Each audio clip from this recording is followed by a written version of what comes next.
Ephesians 3, verses 28 to 24. This dedication serves as a public declaration that the cooperative will rely entirely on God's wisdom and provision, rather than human striving. Proverbs 3, verses 5 to 6.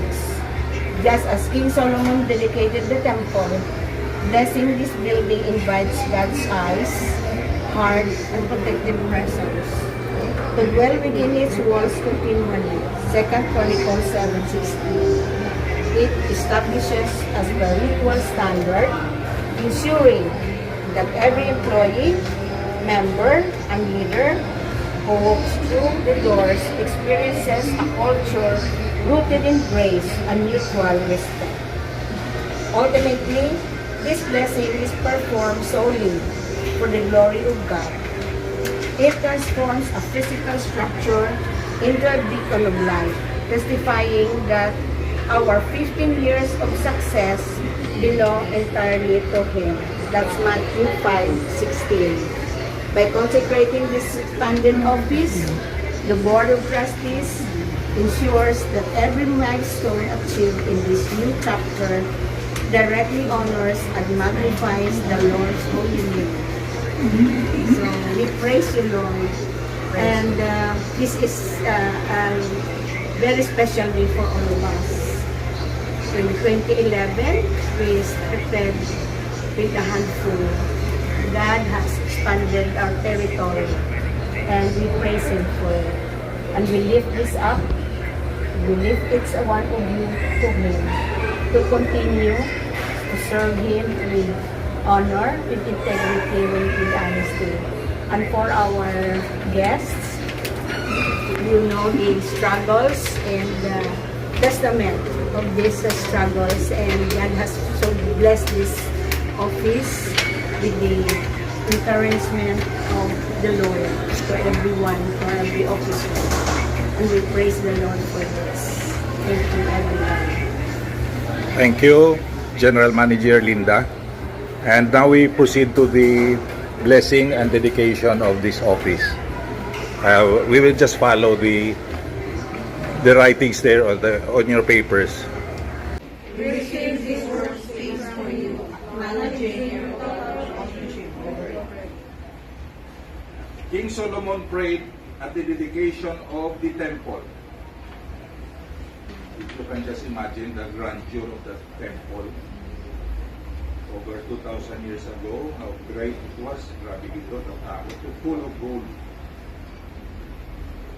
Siling niya sa kay God, have regard to the prayer of your servant, that your eyes may be open night and day towards this house, in our case, towards this office. We ask now that your holy presence watch over this office continually. May your providence protect us dearly. May your grace rest upon everyone who enters it. Okay. Now we proceed to the consecration of daily work and vocation. Scripture reminds us, by wisdom a house is built, and by understanding it is established. By knowledge the rooms are filled with all precious and pleasant riches. Lord, Wisdom in our decisions, integrity in our finances, and excellence in our daily tasks. What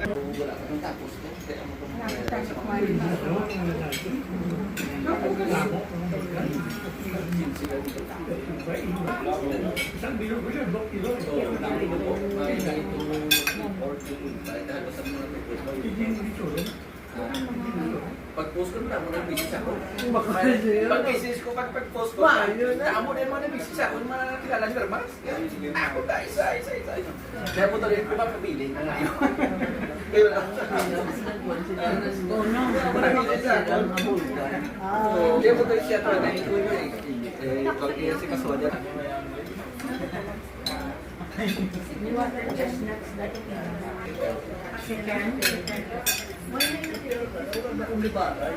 Ito na ulit sila sa ito. Bakit ang yun ang ngalan? Sige Hindi ka na magkauwi na. Ay, kapatid ko na Hindi, ganyan ang kay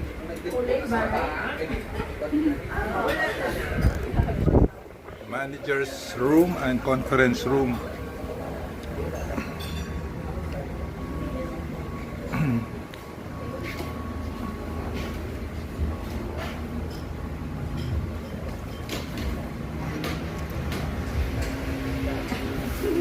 Di nang imo table dai.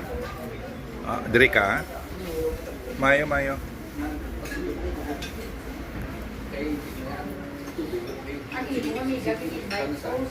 Wala hindi ka sa kalagi sa prampa. Pero ang pagiging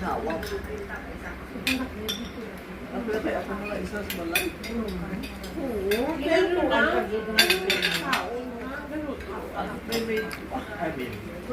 ano po, ano din ka?